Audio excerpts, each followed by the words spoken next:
अब काल एगो जौन गाना रिलीज होता ओकरो पर संदेह बा। रीजन ई बा कि बहुत ज्यादा हमारा गाना पे स्ट्राइक लागता और केकरा तरफ से लागता, काहे लागता, कैसे लागता, अभी हम नाम ना ले। अब हम बताए ऐसा अगर ज्यादा प्रॉब्लम हुई तो हम बढ़िया से वो सबके बताए, लेकिन ठीक बा, कौनो बात ना। अब वो सबके प्यार देवे के बा और देखा तनी ये कल का होता।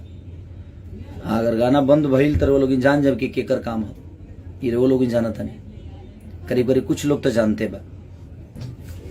तब सब लोगों की इंसाफ करे के बा कि अभी भोजपुरी समाज के साथे गलत होता।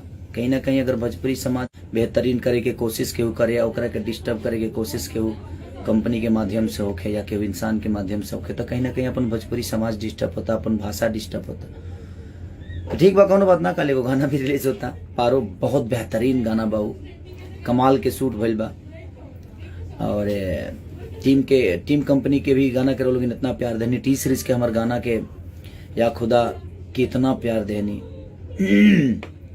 हमारे सुलभ बाबा की कंपनी को आप लोगों ने इतना प्यार दिया। समोसा जो गाना मेरा रिलीज हुआ उसको आप लोग इतना प्यार दे रहे हैं।